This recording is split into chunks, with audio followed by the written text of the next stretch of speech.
Okay, 7th grade. We are on lesson 2 on percents.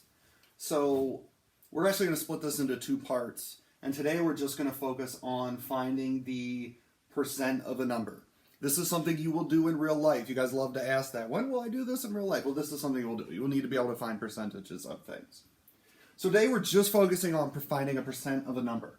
So for example, our first question here is find 42% of 8. So this is actually relatively simple, especially when you have your calculator handy. There's really not a lot you need to do. All you do is you take your percentage, you make it a decimal. So remember, we learned that yesterday. You just move your decimal point to the left 2 places. So 42% becomes 0.42. And all you do is you multiply it by the number you are finding the percentage of. So 42% of 8, all I'm doing is 0.42 times 8. I do that in my calculator. I end up with 3.36. But we're always going to round to the nearest tenth. Let's always assume round to the nearest tenth unless you are told otherwise in the directions.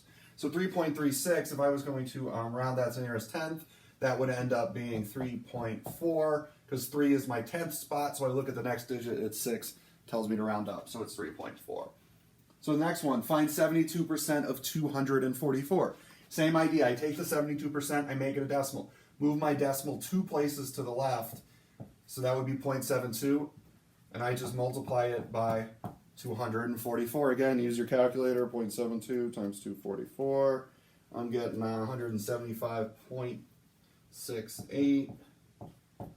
Which rounded to the nearest tenth would be 175.7. So, pretty straightforward, as you can see. You just move your decimal 2 places and multiply.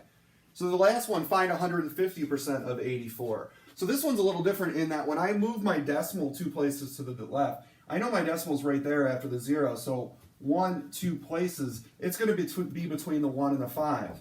So that's going to be 1.5 or 1.50. It doesn't make a difference. And I'm going to multiply that by 84. I do that math. I believe that's 126. It is 126. And we've got our answer. So, to find the percentage of a number, you take the percentage, you make it a decimal, you multiply it by the number. All right, I will be back with example 2.